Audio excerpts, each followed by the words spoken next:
What's going on, everybody? Eric Lindquist at Stochastic here on the Odd Shopper channel, coming to you with another edition of Lindy's Leans, Likes, and Locks. Hit that like button, subscribe button, and notification bell. Goes a long way for me on this video, goes a long way for you. You become apprised whenever great content is going live here at our little neck of the YouTube woods. Had a really good day on Monday. Yay! Smashing yay capitalism. Austin Powers. I've been in a quoting mood of that movie lately, but ended up going 3-1 on my premium betting card.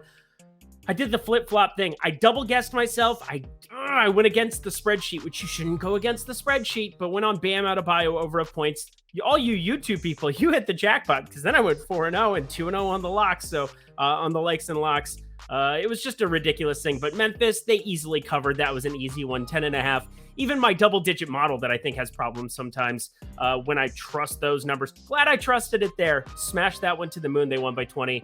And the biggie, Jalen Brunson. Thank you for overtime. That was an absolute run good. Nice to be able to recap one of these slates for you guys, but it's kind of what happens when I record these at night. I don't always get that opportunity, but with MLK Day today, was able to have earlier games. Therefore, you get a recap. So there you go. Hopefully you were able to profit a little coin, and hopefully you took Jimmy Butler instead of me, the guy wearing the Dunce cap, who took Bam Adebayo. But either way, we're on to Tuesday. Looking forward to it. Just a 4-gamer, so it'll be quick, easy, just like betting over DraftKings. Bet $5, get $200 right now in bonus bets. That's quick and easy as well. If you have a gambling problem, call 1-800-GAMBLER. We'll talk about it a little bit later.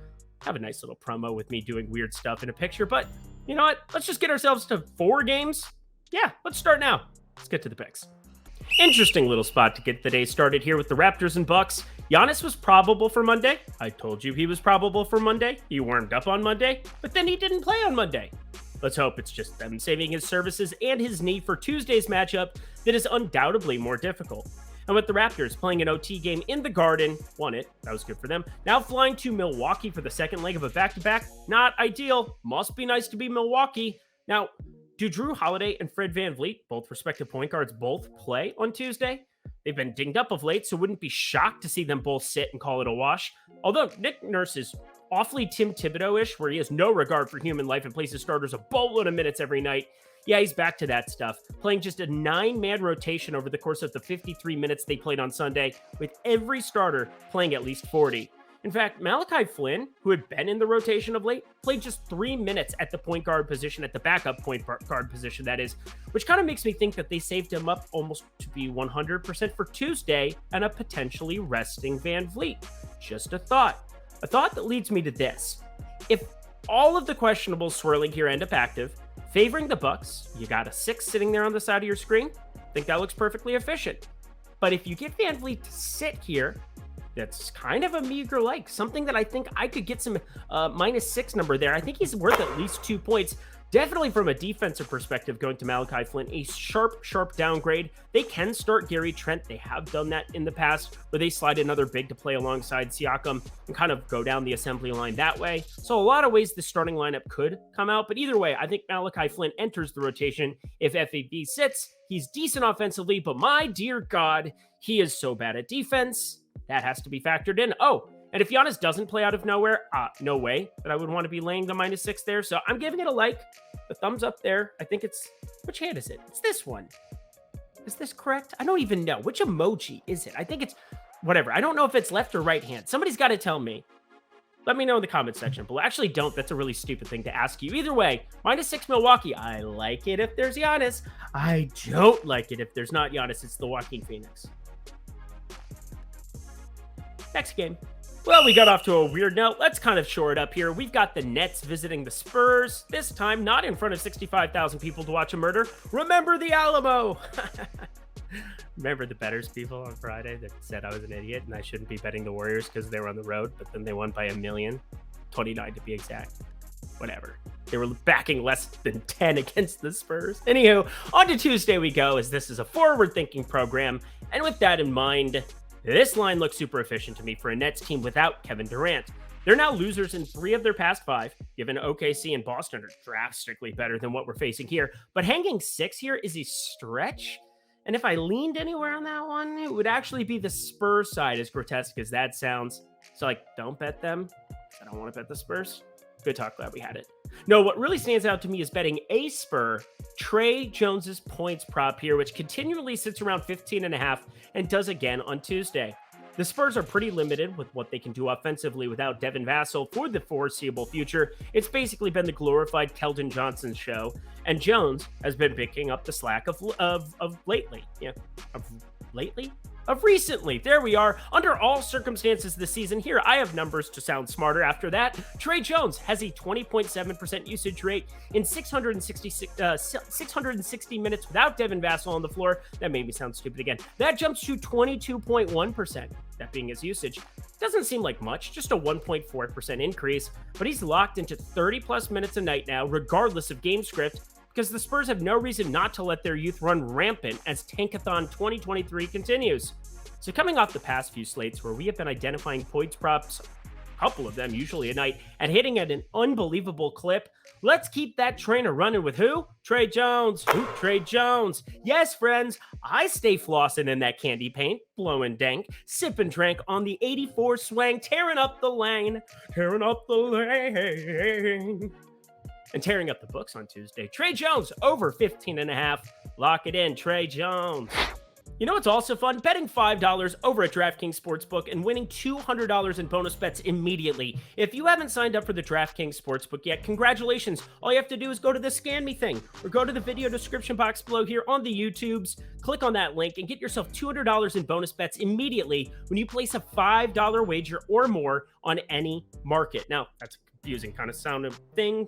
Put $5 on any of the plays that I recommend here and get yourself $200 paid out as 8 $25 bets over at the DraftKings Sportsbook right now. That is a lot of ammunition going into the NFL divisional round for the coming weekend, whether it's college basketball, college football that you have interest in. No matter what it is, you're going to have great betting advice here at OddsShopper, us helping you guys out in any way, shape, or form possible. And again, I know I just did a whole Mike Jones, Tre Jones bit, and 281-330-8004. Always a fun number to drop as a result, but on a far more serious note, if you have a gambling problem, call 1-800-GAMBLER immediately. Now, back to the picks. To the Mile High City to join the Mile High Betting Club, which is a provocative, but really just fancy way of saying, hi, Jokic, baby. You look good. Let's hang out.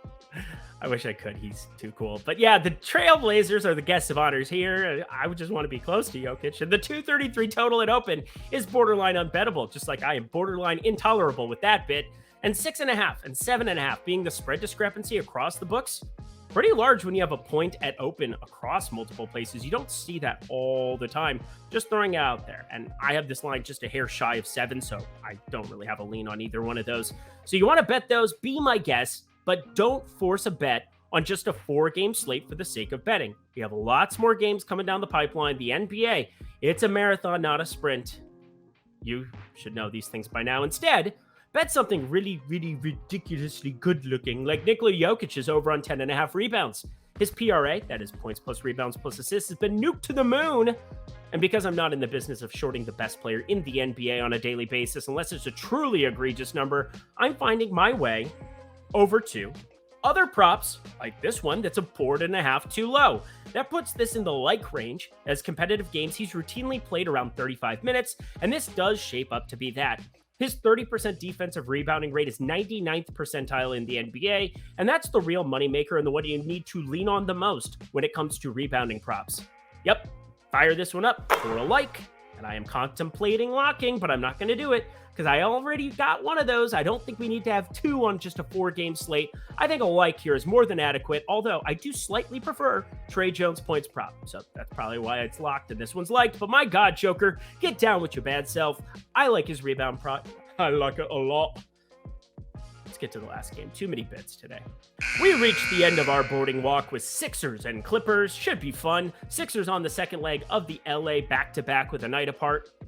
Can you imagine what James Harden got up to the last 2 nights, huh? Probably more fun than we've had in our entire lives on a regular Sunday, Monday off, but whatever. They face the Clippers, and that has got to get...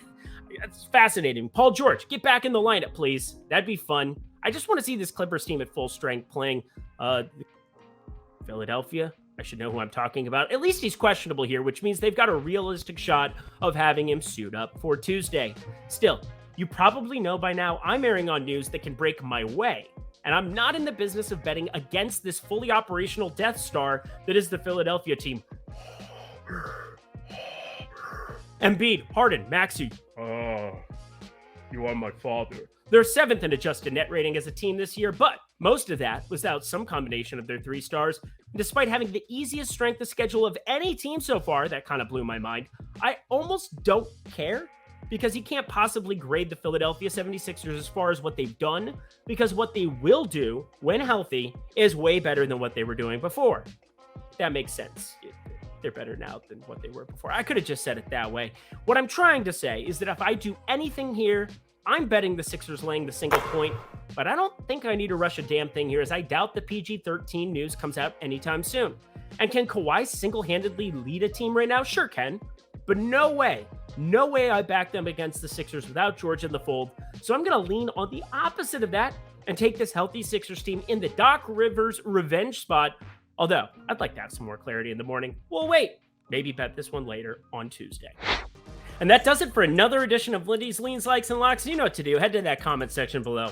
Let me know your favorite plays for Tuesday's slate. I will let you know if any massive news shows up and changes any of my opinions. I always try to drop down, give you guys a word of advice, help out, or just, be overall annoying. Those are multiple things that I am good at. So just want to help you guys make some money. I'm going to try to make some money too. And one of the easy ways to do that is betting $5 over at DraftKings. Win yourself $200 in bonus bets immediately when you sign up in the video description box below. If you've got a gambling problem, call 1-800-GAMBLER. I will be back with you all on Wednesday. Looking forward to this 4-gamer. Hopefully you had a great holiday weekend. Until then, I'm Eric Lindquist. Best of luck in the NBA streets on Tuesday.